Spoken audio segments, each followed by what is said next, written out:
Hello, everyone.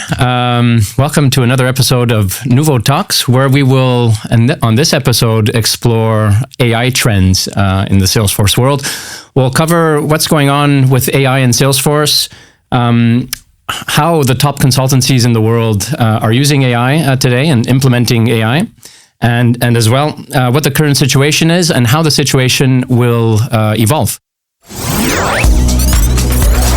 Welcome to NuvoTalks, the podcast to power up your business with Salesforce.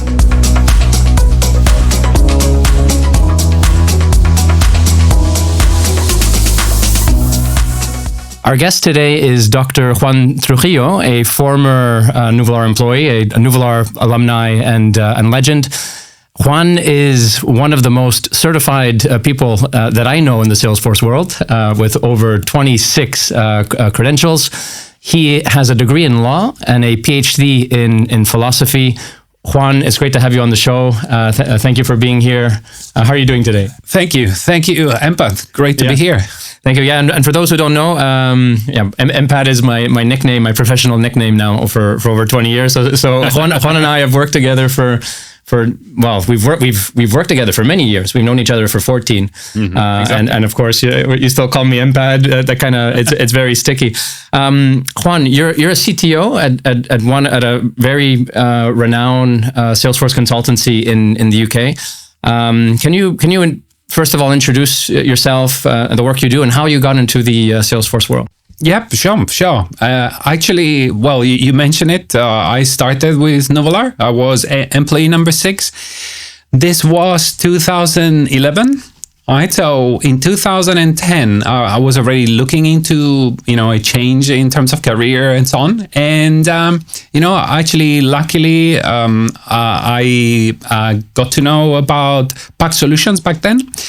Right, and I got hired as employee number 6. Right, this is January 2011, and I clearly remember we were talking about this previously, about the conversation we had, and the fact that you actually joined shortly after I joined the company as well. That's right. Yeah, that was 14 years ago. A lot of things have happened since. We were talking just before, right? Like my first talk with an employee at Puck Solutions was yourself, and I think I was employee number 7. So you had exactly big one of the persons involved in, I guess, the hiring process. Exactly, and we were really lucky to find you and to secure you as part of Puck Solutions and now Nuvolar. Obviously, you have done really well, and you're a great professional.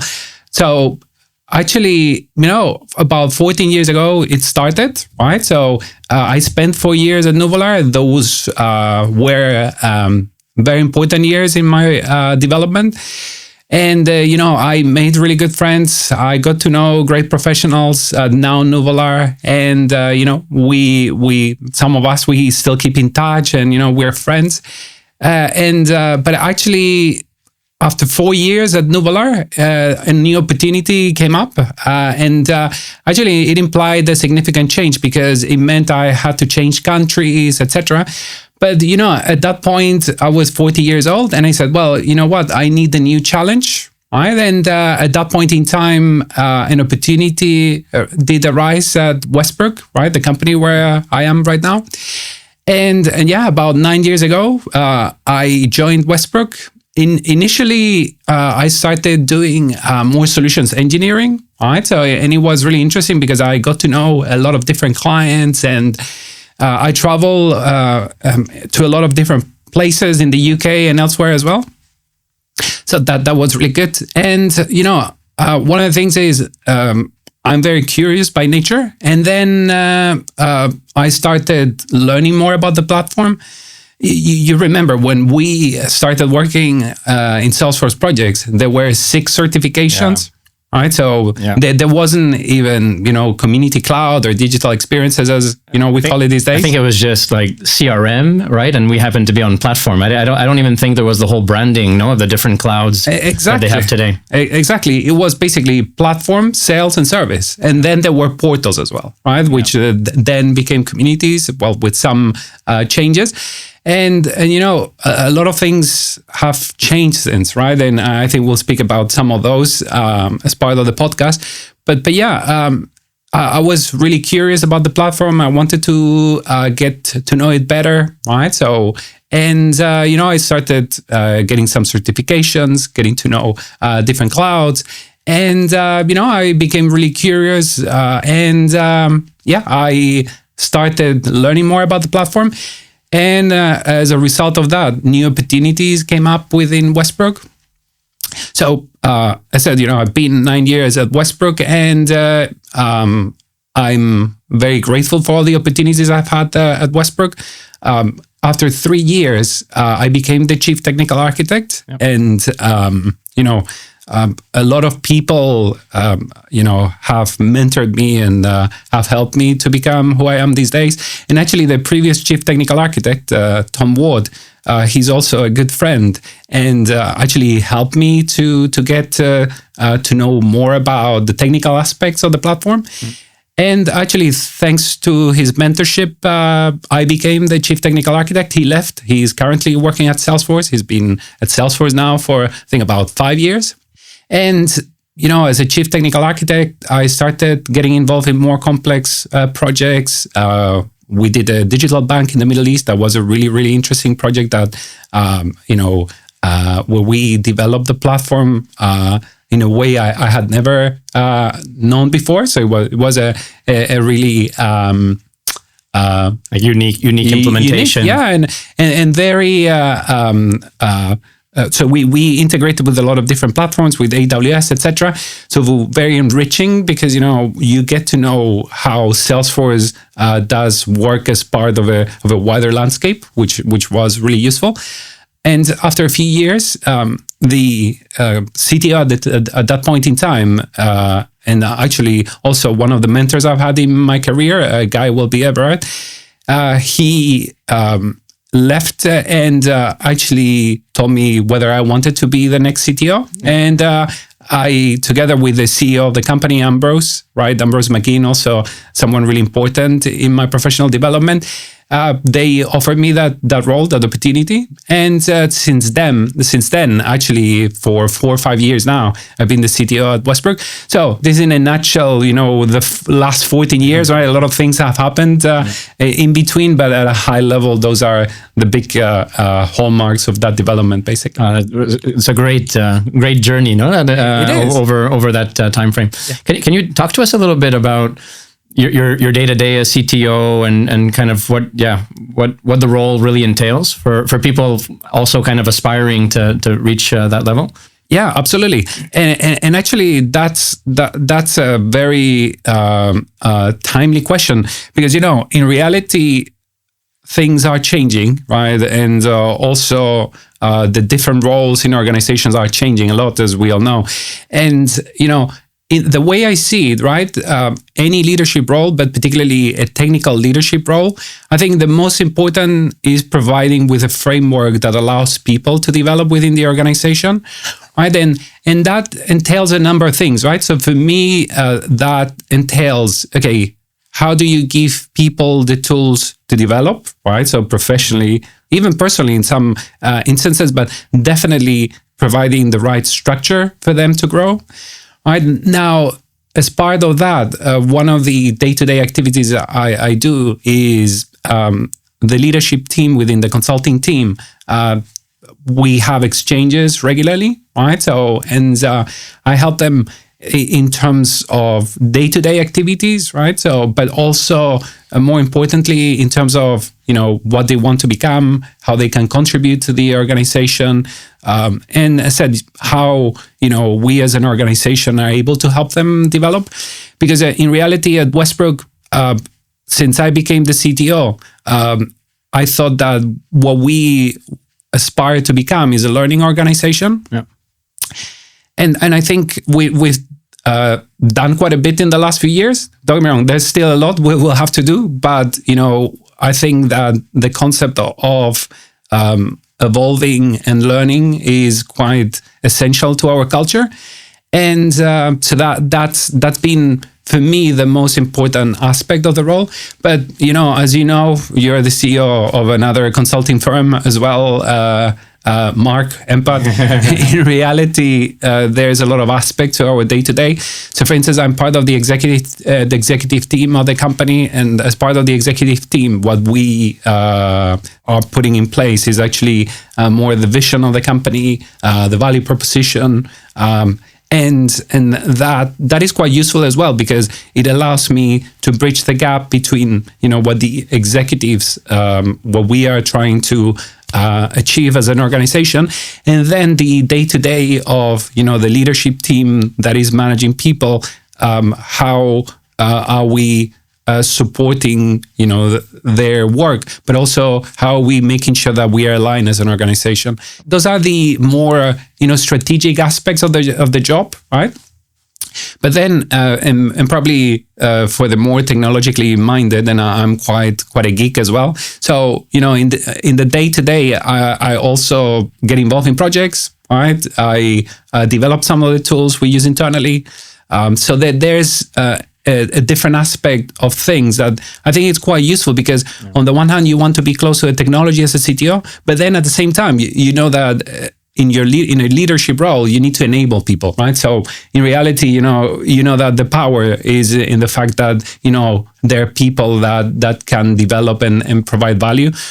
As a single person, there's a limited value you can provide, but if you provide that framework, you can help your organization thrive. So yeah, I really love it, no? Because you're as a CTO, you're still very hands-on, right? And then you're in the whole kind of strategic decision making and setting the vision, I imagine. And I really love the fact, and I think we do that as well quite a lot at Nuvolar, is kind of focus on the people and the career development and enabling them to succeed, right? And to grow and continue growing as individuals, right? And that, of course, just kind of helps the whole business, right, thrive, not only like from day one, but long term. That's fantastic. And Juan, you mentioned over all these years, right? And you mentioned before, Salesforce initially had like 6 certifications, right? And you're at least for me, one of the most decorated Salesforce professionals that I know. And I don't know if anyone has more than 26. I don't know. Maybe you've met them. What has that meant for you to kind of get all those certifications, study? How has it kind of not only meant for you, but how has it benefited you in your career? Yeah, I mean, in my case, it's all driven by curiosity, right? So, and by the fact that I want to do things as good as possible, and I'm I do believe in self-improvement, right? So, and there are things that the more most of the times, the better you do. It's not always the case, but it tends to follow that sort of rule. And obviously, the more you know about the platform, the more you're able to provide with the right guidance to make hopefully the best decisions, or understand the trade-offs, right? So, and that actually it encourages actually learning more and understanding more about the platform. But then at the same time, and this is a big discussion recently in the ecosystem, there have been a lot of discussions regarding how valuable certifications are these days. As you mentioned, right? So 6 in 2011, probably not, more than 40 these days, probably nearing 50. And you see, what's the value of certifications as such? For me, certifications are a bit like a visa, right? So you have a visa to visit the country, right? So it's a prerequisite to visit the country in some cases, but actually then the important thing is what you do in the country, right? So the experience you gain, what do you do there, which places do you visit, what sort of map do you follow in order to visit the different places? And in a sense, that's what certifications give you. They give you, the basic permit to start exploring in more detail a terrain. But actually, more than that, I think it should be just the crystallization of an interest that people have in a particular area, basically. I think it's interesting. I mean, I mean, I only have 4 certifications, right? So I have a lot of catching up to do. And I really enjoy it, and I find, you know, we really try and promote certifications within the team, and as a leader in the team, it's also important for me to also strive to get certified on one hand, and as well kind of driving sales for me to be able to talk right about the features or the cloud that we're selling. Having that certification kind of gives me that confidence as well to be able to sell right to my clients. But it's very, very interesting. I love the analogy with the visa. I think it makes a lot of sense. And of course now this podcast we want to kind of focus on the AI side of things. So where are we today with AI in Salesforce? And I know Mark Benioff and the Salesforce team, right? They talk about us being in the third wave, right? So there was the predictive AI. I believe after there was the generative, and now we're on the agents. Can you get into that? And like, what's your take on AI? Yeah, I mean, that's, as you know, a hot topic these days, right? Everywhere we are hearing about more news about how artificial intelligence is already changing the way we interact with applications, etc. So, I mean, my initial take on AI, particularly on the Salesforce platform, very much as you said, right? So if we look at the past, the way I look at it is, you know, in reality, some people say that cloud computing is the way in which relational databases became available in a subscription model, right? So, and as you know, Mark Benioff initially tried to imitate Amazon, right? So in the Amazon user experience, where you would actually go to a website and you would easily be able to buy something. Well, why don't we provide a similar level of experience to people in a sales team, for instance, right? So that's how it started with Sales Cloud, etc. Now, in reality, that's the relational databases, right, brought to you know, an infrastructure that is available, paying a license, right? So that's like, for me, the first wave of CRM, right? Now, the second wave, particularly in terms of Salesforce, focus more on user experience, and particularly on event-driven experience, components, etc. So we had the Lightning experience, right? Yep. And you can see the change because, you know, before we were thinking about records, right? And you know, you would go into Salesforce, you would go into a page, and a record has a unique ID, right? So, and then that unique ID represented basically a row in a database, right? But then with Lightning Experience, we go more into the concept of components, right? And components not only give you the advantage of modularity, but they also allow you in reality to handle, for instance, different records at once from a single component, right? And then if you add to that the fact that you have events that serve as communication channels between different components, etc., that gives you the ability to manage a database in the background, but almost make it opaque to the user, so that the end user can interact with a component. In the background, there is a relational database, but actually the user doesn't experience it as a record, right? As a page is a record and so on. But now, and this is, I think, what Agentforce is going to do, is it's going to do another revolution in terms of UI and user experience, right? Because still, you know, often we hear from some of our clients that say, oh, one of the things I don't like about CRMs is, you know, you need to create an account, you need to create a contact, you need to create an opportunity, you need to create a product. Intensive. Exactly. So you need to go one by one, a lot of clicks, you need to save a record, right? Because it relies on the relational database, right, of the first phase, right? So now, the thing with agents is that they abstract all of that, right? So, and you can imagine that you want to interact with an agent where you would say, well, you know, I've got to know this new client. She works for Acme and she wants to buy 5 widgets, right? And that immediately in the background creates all the records. Now, don't get me wrong, the fact that in the background we have a relational database is very useful, because in reality it means that the data is structured, right? And that will be very useful going forward, and probably we'll speak about this later on, in terms of how an agent leverages the information that your organization has, right? So, but all I'm saying is that in terms of that agentic model, right, where agents are becoming the centerpiece of the user experience, I think the advantage it has is that it abstracts all the other aspects like the relational database, etc., and it allows you to interact, right, in natural language, right, so that basically that agent understands your intent and understands, the model behind that intent, so that you can create the records, etc., and everything becomes more seamless.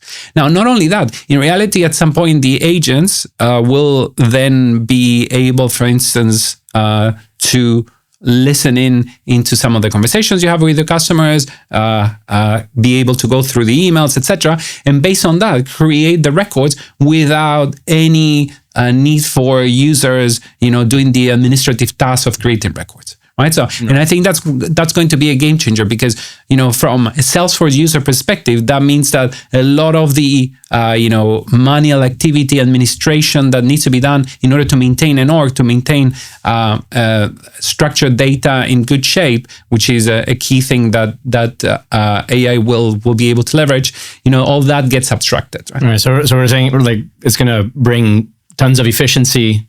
And I imagine, right, just a lot of quality as well, right? Maybe in terms of the data entry, there's going to be a lot less kind of manual errors because we have agents just kind of taking the data from the source, interpreting it, and then adding it to the relational database, right? Exactly, exactly. And you see, I think that's also one of the big products that Salesforce announced to Dreamforce, so 2 years ago in Dreamforce, which is Data Cloud. Right, because the other aspect that I think is going to be critical in agents is the fact that they are going to be multi-cloud, right? And we'll speak about that probably later. But in reality, what I think it's already there is the ability to create a customer 360 model, right, that spans multiple clouds, right? It might be marketing, you might have a lead, you might have a case, you might have an opportunity, you might have an e-commerce order, etc. And you can actually give structure to all those entities, right? And actually then leverage, as you said, AI for predictive intelligence, for segmentation, for activation, right? And that's already something that Salesforce is doing with Data Cloud. And when you add that new way of interfacing with the data, right, and creating that data, those segments, that makes it, very, very useful, the fact that you have Data Cloud, but makes it easier, the fact that, that agent can do exactly what you're asking them to do. Right. And I guess in terms of that segmentation, it can then be used on the marketing side, right? Just kind of speeding up sort of what those segments are so that you can target, those specific clients in each segment. Yeah, it's very, very interesting. What do you think, Juan, are the what are the trends that you're seeing like on the field with, kind of AI and the adoption of AI, I guess, in the industry today, maybe both from an end client perspective, but also from a consulting firm perspective. What are the trends that you're seeing? Yeah, absolutely. You see, I've spoken with a number of clients regarding the adoption and implementation of Agentforce specifically. Now, this is interesting because most of the organizations I'm speaking with, they are still waiting for 1 or 2 releases before they actually get on board with Agentforce. And this I've seen with other Salesforce products as well, right? Many clients want to have a cooling off period before actually jumping on the newest and the brightest and the shiniest, because there's a tendency sometimes to overhype certain things, and actually most of the clients want to make sure that there is a robust product that it has gone a lot of testing. A lot of clients are already, or some of clients are already using it and know that it's more than a shiny object, right? Which, don't get me wrong, I think it already is, but they want a certain level of certainty about the fact that it's a mature product, right? So now we are implementing it internally, right? So we have Agentforce internally at Westbrook, right? And we're starting to look at use cases. And I think that's going to be the critical thing for most businesses. Because in reality, an agent, as we know, even as consumers, when we use ChatGPT or other similar tools, in reality, it can do whatever you ask them to do. Right. So, but now the important thing for businesses is finding relevant use cases that have an associated ROI. Right. Because, you can say, well, it can be really useful to write emails, or it can be really useful, to actually aggregate different emails and provide summaries and so on and so forth. But in reality, what businesses are looking for is relevant use cases that really provide an ROI. Right. Now, what we at Westbrook are doing is we are also putting together a list of relevant use cases and examples of use cases that our customers might be interested in. So something like a list that maybe can apply to multiple, let's say, industries and multiple clients. No, I imagine. Exactly, and particularly because most of our business is with existing customers, so that means that we know our clients very well, right? So we know their processes, we understand the business, right? So and that means that we can actually give them some advice regarding what use cases might be useful for them, and then actually start building a portfolio of use cases that we have seen working with certain businesses, right, in certain industries, and actually based on that, have conversations also with prospects and with other organizations that would like to get on board as well. You see, one of the things that I find also quite interesting about the adoption of Agentforce is the fact that, for instance, Salesforce, when you go to have a look at Salesforce's use cases, they have about 60, 70 different use cases, right? So, but then actually they have tried to build them according to industries, right? But often we need to build specific use cases for some of our clients because they have very specific processes, because they have very specific teams, etc. And that's, I think, what we as consulting firms, where we can help, because I think what most of the clients I'm talking to have issues with or are trying to get a better understanding of is actually what are going to be the relevant use cases for their business. For them. So like Salesforce, I guess they have kind of the generic use cases, right? Maybe for the industry, but then you're noticing a specific client that has kind of very maybe niche or specific needs. It needs to go beyond maybe what Salesforce are recommending at the industry, right? And that's, I guess, where the consulting partners come in and are able to give their 2 cents and provide that additional value, right, for the clients. Exactly. Really cool. So do you think Agentforce, it was communicated, I think, Dreamforce in 2024 in October, I think generally available probably around mid to late October. We're about 4 months through. Do you think Salesforce has been successful with their strategy, and what do you think? How will Salesforce's AI strategy evolve? Do you have any insights on that one? I mean, don't get me wrong. not ones that probably can be signed up by Salesforce. But what I can tell you is, I think there are 2 aspects to this, right? So there's one aspect which is more the product, right? So absolutely Agentforce, which you're absolutely right. Salesforce they have been driving now for 4 months. They have involved partners like ourselves to actually do pilots with clients, etc. So definitely they're pushing the product.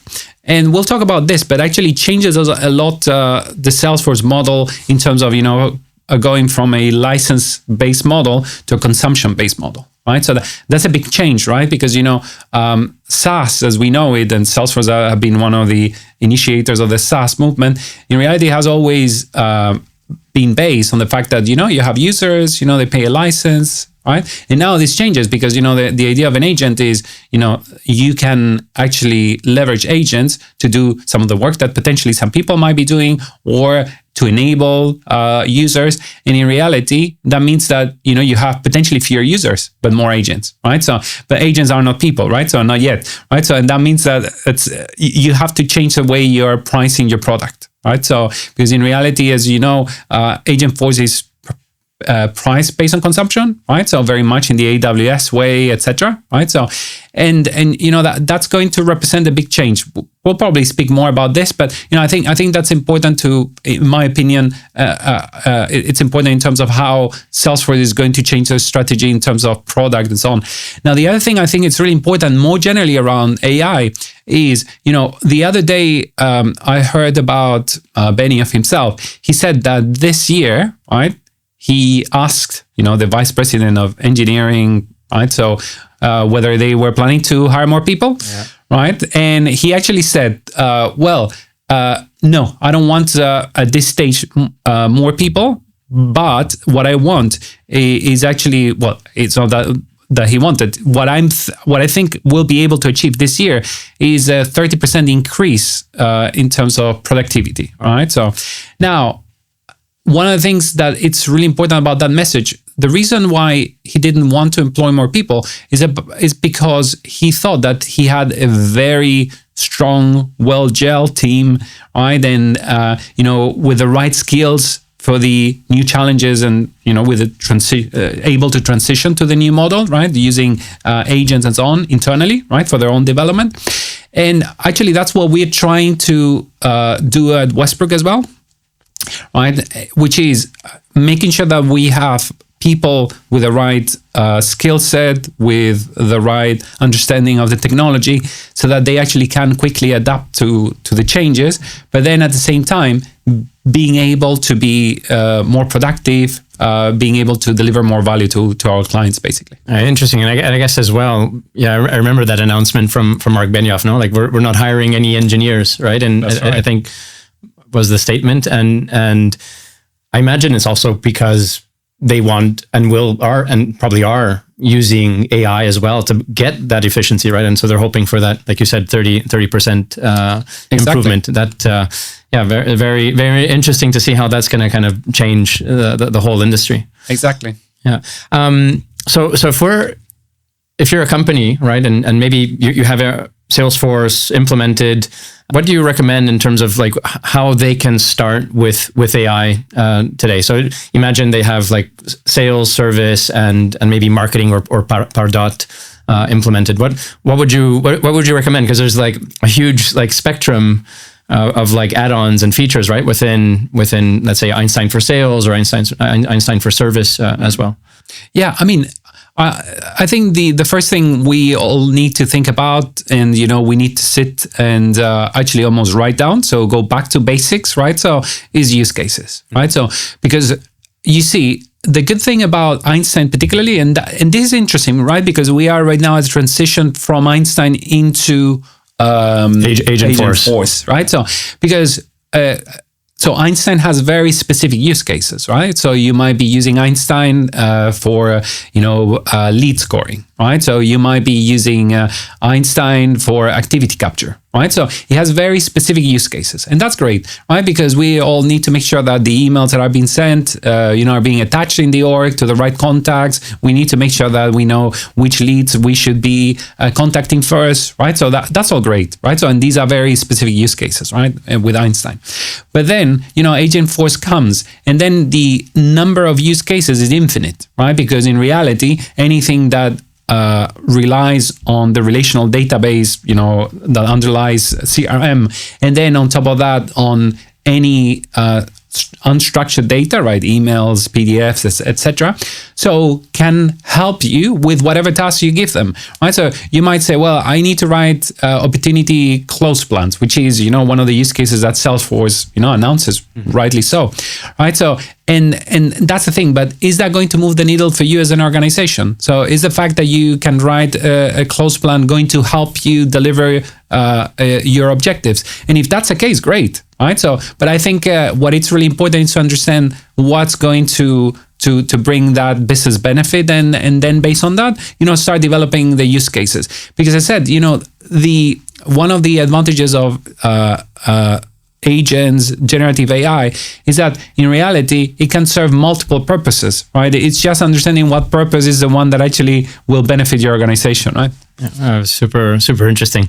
You were mentioning before that I guess you're noticing as well that some organizations are kind of maybe holding back. They don't necessarily want to be the early adopters, no? And it kind of made me think. Do you see a difference between some of the different markets where Salesforce are in? For example, like between the US, UK, and maybe EMEA. I mean, I have my opinion on it as well. No, where I think in Spain generally it's not a culture, at least on the Salesforce side, of being early adopters. I think that, of course, there's always exceptions, right? And I guess the feeling I have is the US are always a little bit quicker, right, to adopt that new technology. What are you seeing in the market today? Yeah, no, that's a very good point. And actually, you definitely know the Spanish market better than me. So what we have seen, and we have clients in the US, we have clients in the UK, right? So we have clients in EMEA, and we also have some clients in APAC as well. So we actually cover quite a few geographies, right? So actually, what we have seen is in terms of the interest, right? So all the organizations we talk to and we work with have an interest to actually deploy AI tools, but most of the times it's more a matter of, okay, what am I trying to achieve with these tools, right? So because it's going beyond the hype and say, well, yes, we're using AI, but what's the purpose you're using it for, and what tangible benefit does it bring, and how do you ensure that you are improving your customer experience, or how do you ensure you're improving your employee experience, right? So,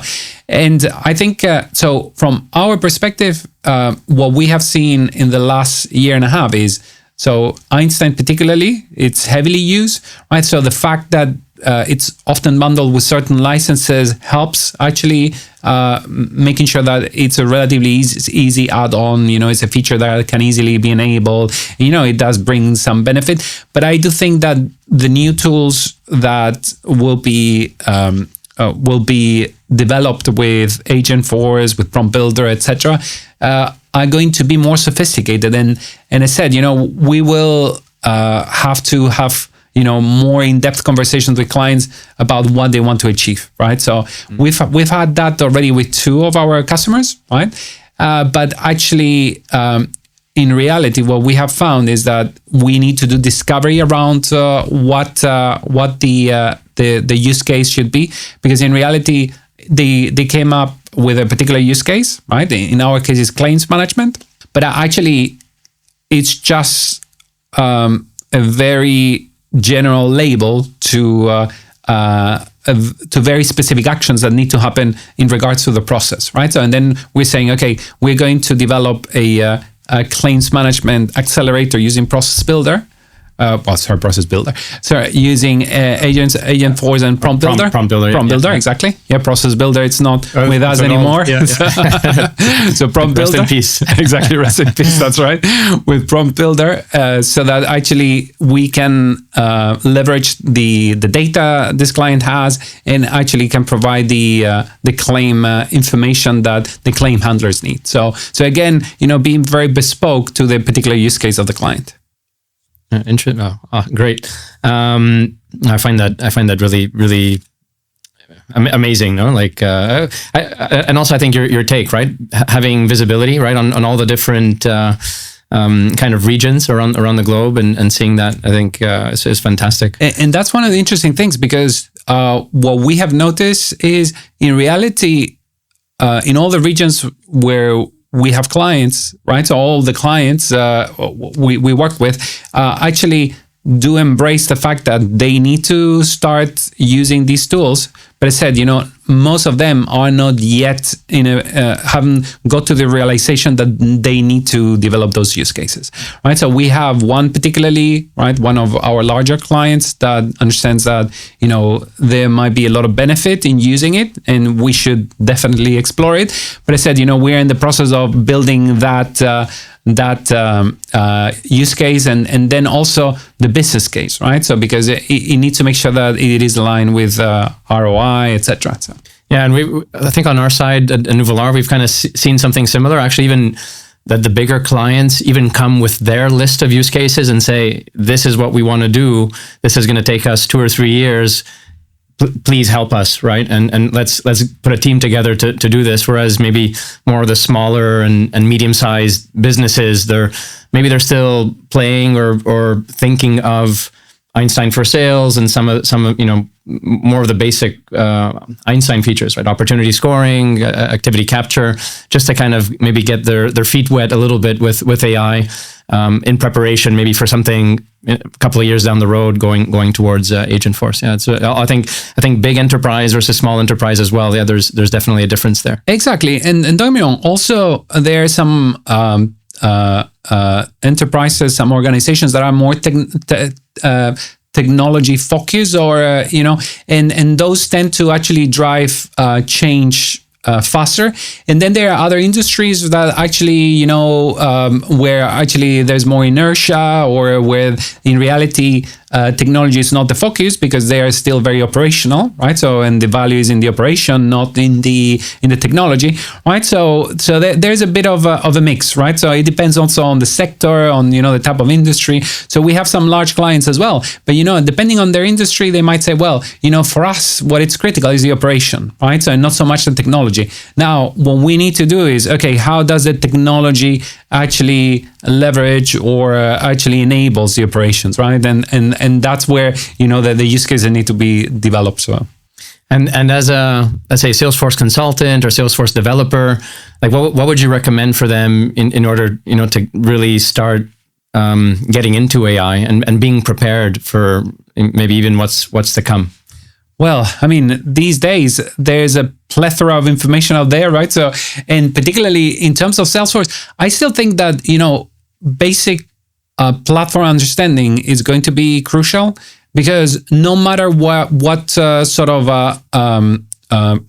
agents you want to develop, or what sort of use cases you're planning to address, in reality, you need to understand how is a platform built, right? So now, one of the really interesting things about Salesforce, and they have done this really well in the last few years, is their goal of unifying all different clouds, right? And I think this has a number of aspects to it, right? So as we know, Hyperforce has been rolled out in the last year or so, right? So and that gives compute at scale using AWS, etc. But on top of that, as we know, there's been a number of initiatives within Salesforce to bring everything to the platform, right? To that multi-tenant platform. Yeah, they've rebuilt, right? Like several clouds, exactly. I think, like Marketing Cloud. Marketing Cloud, exactly. Tableau as well. So it's been part of that transition to be part of platform as well. So I'm saying is that, and that's the thing, right? So it's becoming a multifaceted platform. And that makes sense, because in reality, one of the promises of agents is agents can interact at different platform levels, right? And this is also part of the reason why Data Cloud is so important, because in reality, it doesn't matter anymore whether you are sending an email with Marketing Cloud or with Sales Cloud, or whether it's a journey on account engagement or on engagement, right? So in reality, and this is what's happening, right, and will keep on happening with agents, is that agents will be able to interact with multiple clouds, right? So for an agent, it doesn't matter whether it's Tableau or Marketing Cloud, right? An agent, when you give them a particular workflow they need to deliver, right, they will be able to touch on different parts of and different applications, different clouds, different parts of the platform, right? And they might be able to say, well, I'm going to generate a lead, I'm going to now create a case or review some cases, and I'm going then to send a message, to an external system using MuleSoft, and then I'm going to present all this information in a dashboard in Tableau, right? And that's a change also from license-based from a license-based model to consumption-based model, a bit like Lambda in AWS, right? Where you have a function, and the function can do multiple things as many times as you want, and then you pay for whatever you use it, right? So, but in reality, I think that's one of the things that Salesforce has been preparing for, which is unifying, right, in terms of platform, and allowing actually that multi-touch across different clouds and agents being able to be those ones that actually leverage those different touch points across different clouds. So to your question, because I digress as I tend to, right? So in reality, I think it's important to have a solid understanding of the platform. But precisely because those workflows are going to extend more than one cloud, I think it's really important to have a good understanding of the different clouds, right? So I don't think, and we hire people, right? So, and we often get people that say, well, I'm a super expert in Sales Cloud, right? That doesn't cut it anymore, because, you need to understand Sales Cloud. That's great. But you need to understand, okay, what's the usual process in a business? And you have marketing, you have sales, you have service, right? So you might have commerce, you definitely will have analytics, right? And how do you tie them all together, right? Salesforce, a few years ago, they released, for instance, the B2B solution architect, B2C solution architect certification.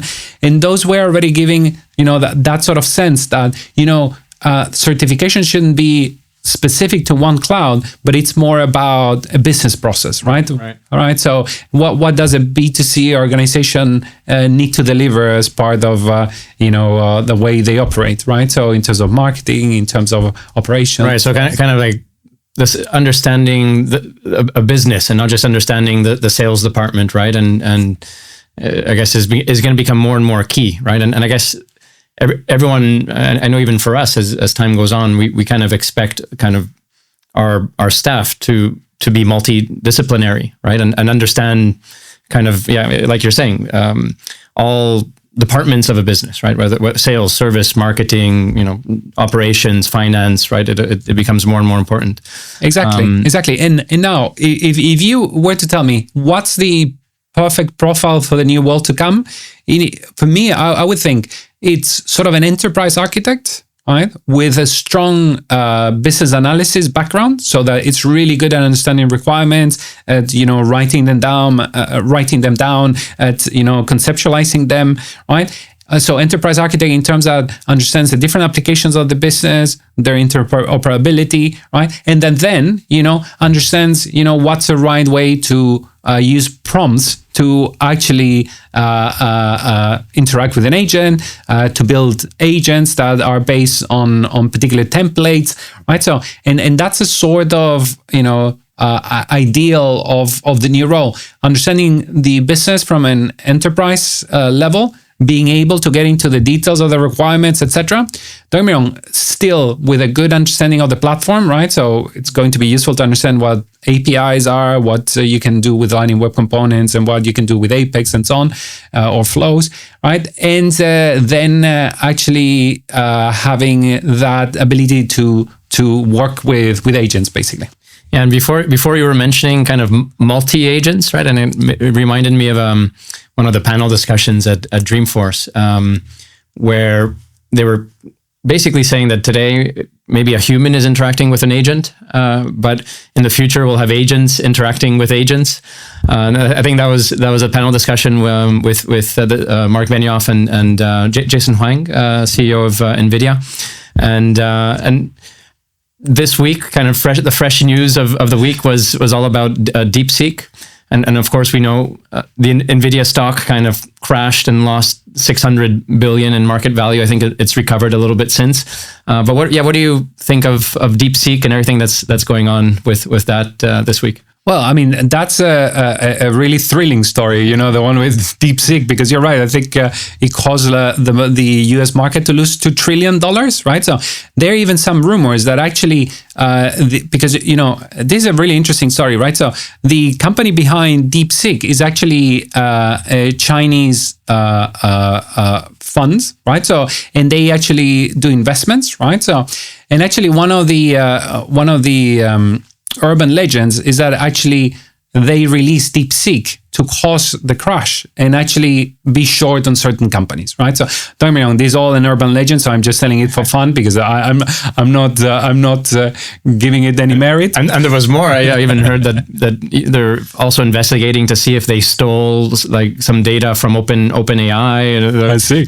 I didn't know that. Yeah. But you can see that it's a thrilling story, and people are following it very closely. So the thing that definitely needs to be highlighted is with a a fraction of the budget that organizations like OpenAI, Anthropic, etc. have, they managed to build a very good clone, right? Like for $6 million or US dollars or something, right? Exactly. So 1,000th of what some of these organizations are spending only to train their models, right? So, and also really interesting. You're absolutely right. So it's a fraction of the cost of training some of the models, right? $5-6 million I've heard as well, right? But on top of that,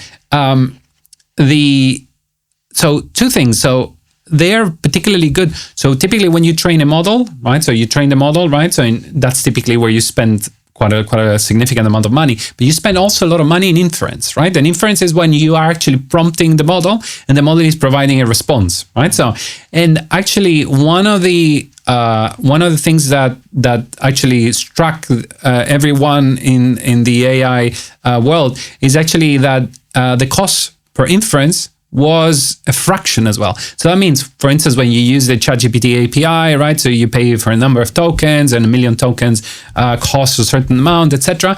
Right? So, well, let's say that 1 million tokens using DeepSeek costs a fraction of what it costs 1 million tokens with OpenAI.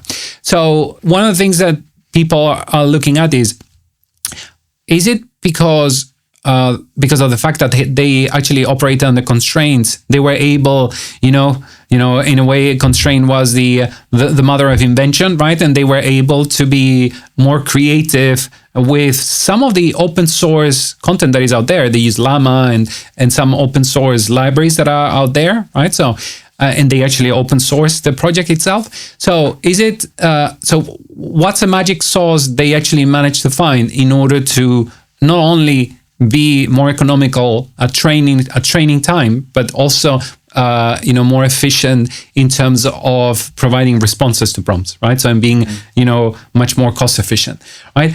Actually, there's a very good article I was reading today, and there is a number of things they did, but things like, for instance, I don't know, the network has 700 billion parameters, and actually at train time and at inference time, they're only using a fraction of them. Right, so in that way, they're able to compress the model, and actually they're being able to be much more efficient. Right, so but they actually started using some clever techniques like reducing certain. So, for instance, the size of units from 32 bits to 8 bits. So small tweaks, based on the fact that they were restricted in terms of the hardware they could use because of export restrictions, etc. And those small tweaks actually managed to get very significant improvements in terms of efficiency. So don't get me wrong, there will be much more information in the next few days and weeks. But yeah, definitely it's quite a significant moment for AI because, the concept of, the power laws and the fact that, you need to increase the compute, you need to increase the data has been put to question.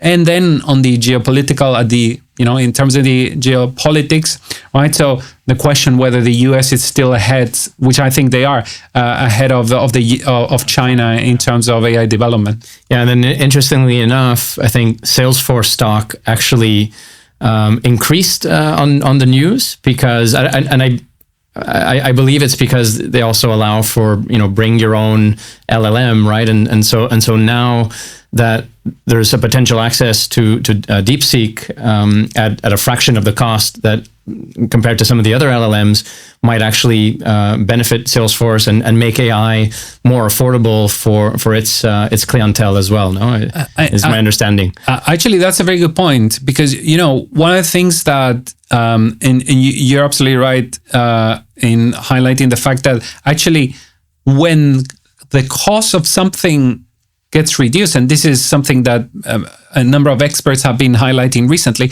when the cost of a utility goes down, right, the actual overall expenditure in that utility increases. Right, so rather than going down, because you would imagine, it's cheaper, right? So probably the usage stays the same, and because it's cheaper, actually the overall expenditure goes down, right? But actually, there's a paradox called the Jevons Paradox that actually says when you reduce the cost of a utility, actually what happens is more of it is being used because new use cases are being found out more, and some of the use cases that previously did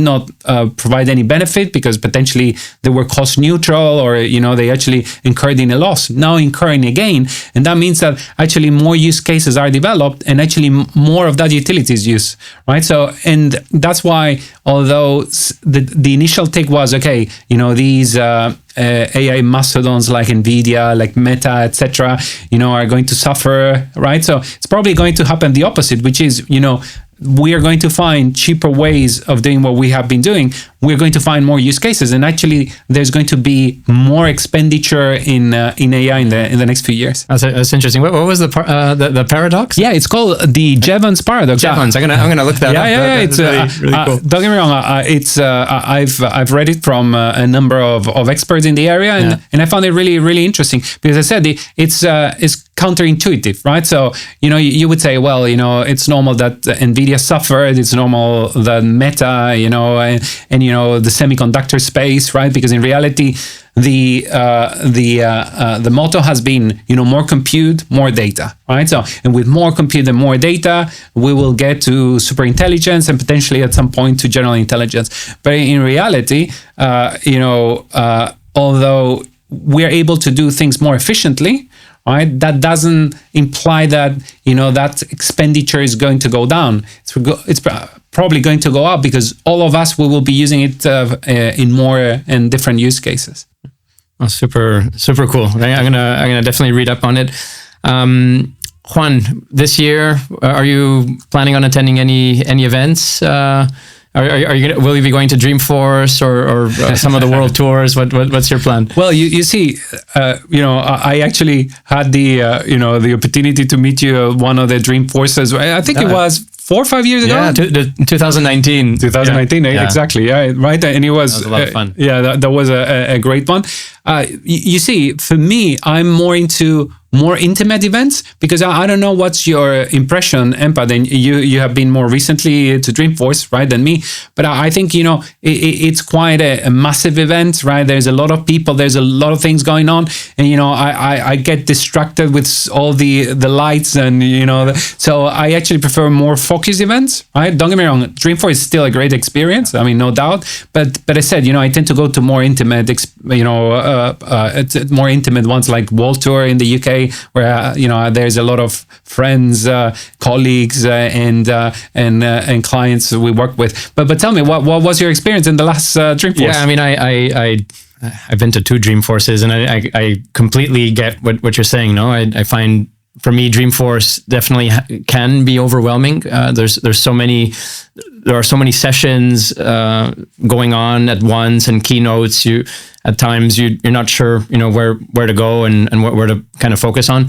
But at the same time, and I think for us and maybe same for you, right? With clients in the US, or even if you have clients from other regions, everyone tends to go to Dreamforce, especially on the bigger clients. So for at least meeting up with them and having really, really great discussions, that was fantastic. And then at the same time, it's also a little bit of a festival, right, with all the concerts, and I really enjoyed it, and I totally get it. So I won't be attending Dreamforce. I don't expect to attend this year, but we will. Nuvolar will be there, and I'll probably, a little bit like yourself, attend some of the more kind of local world tours. Mm-hmm. Great, and maybe just to kind of wrap things up here. What would you say? We talked about AI. Is AI, and of course, for me, you have all that AI knowledge, right, and expertise. Is AI kind of your favorite set of features within Salesforce, or do you have like other type of favorite Salesforce feature? I mean, if I had to choose one, right, because I'm a big believer in data, right? So now I really think that Data Cloud is a game changer. Right, so a lot of organizations are starting to understand, how to leverage, the fact that you can get a full representation of your whole data footprint. Right, so and I think that Data Cloud, particularly with MuleSoft, gives you, that really enterprise architecture of all the different silos of data, all the different databases, and actually can model all that data, right? So, and I think that that's really useful because one of the things we see is in order to leverage AI, you need the more structured the data, the better. Don't get me wrong, LLMs and generative AI is really good with unstructured data as well. But I think, once you have given the right structure to your data, then you are able to, do things with a higher degree of certainty. Let's put it that way. Because, LLMs in reality, generative intelligence, in comparison with the good old programmatic world where it's a 0 or a 1, it's something probabilistic to a certain degree, right? So, and the more structure you can put to that probability, the more likely that the outcomes that you're expecting are the ones that you're going to get, right? So, and I don't know, you probably have a similar experience with some of your clients, but what we still see is that actually the organization of the data, making sure that the data is properly structured, the quality of the data, it's still something crucial for most organizations. Yeah, for sure. Yeah, getting the data cleaned and high quality kind of predates, right? Implementing AI, which is going to use that data. So that's absolutely key. Exactly. Juan, you're one of my favorite persons in the whole world, and I really think you're an inspiration. I know for me, and I think for a lot of people in the Salesforce community. Oh, great, Juan. Thank you very much. Cheers. Pleasure to great success in 2025. Likewise. Thank you very much. And for our listeners, thank you very much for tuning into the show. And stay tuned for more great episodes. And when you can, please either like or follow us on whichever channel you're listening and tuning in. Cheers for now.